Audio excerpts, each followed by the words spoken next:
In this short video, I'm going to give you some translation practice based on Chapter 2 of the AQA A-Level Spanish textbook.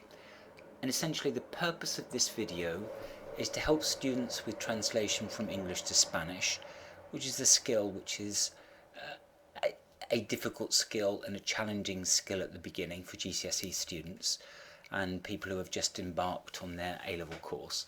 And then secondly, perhaps show one or two of the techniques that can be used.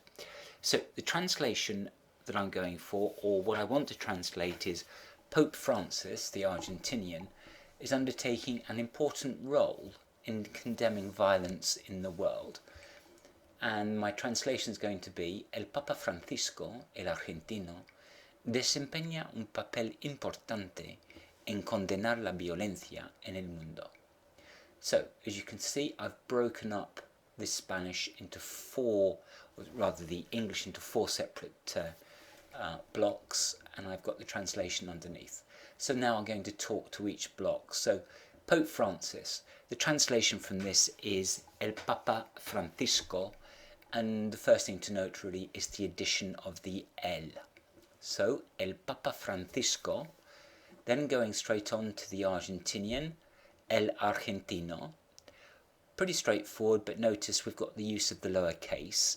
So Argentinian, capital A in English, lowercase a in Spanish. So El Papa Francisco, El Argentino.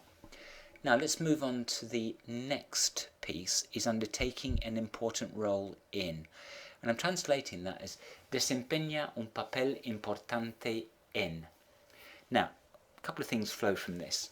Firstly, the block phrase desempeñar un papel, to undertake a role. It's a nice piece of idiomatic Spanish, and let's get it out there and let's use it. So, desempeña un papel importante. So, I've declined the verb, the regular an verb desempeñar correctly. It is the third person singular ending in an a.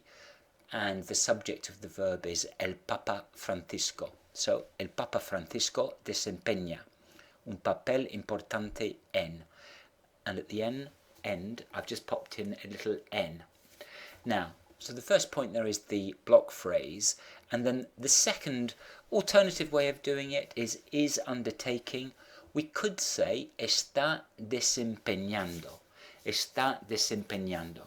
And of course, this reflects exactly the use in English. You've got the word is, está, and desempeñando, the gerund or the present participle, doing exactly the same job that it does in English. So, está desempeñando is an alternative.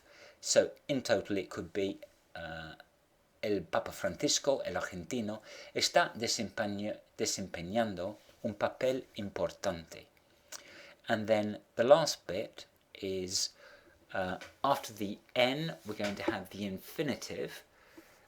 In English, we have the gerund, but in Spanish, we're going to have the infinitive after n. So, condenar la violencia en el mundo. So there we've got it. Condenar in the infinitive, to condemn violence in the world. So there you have it. El Papa Francisco, el argentino, desempeña un papel importante en condenar la violencia en el mundo. So hopefully you found that useful. If you did, stick around on the channel for more tips and tricks coming your way. Okay, hasta pronto, amigos míos.